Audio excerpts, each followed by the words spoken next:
చల్లగాలి తాకుతున్న మేఘమైనది మనసిలా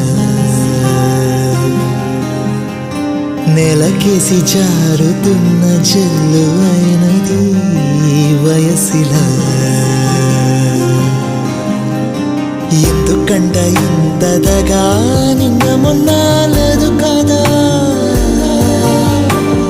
ఉండి ఉండి నెమ్మదిగా నన్ను ఎటో లాగుతుందా తప్పదని తప్పించుకోలేనా నీతో చెట్టు చేస్తున్నదా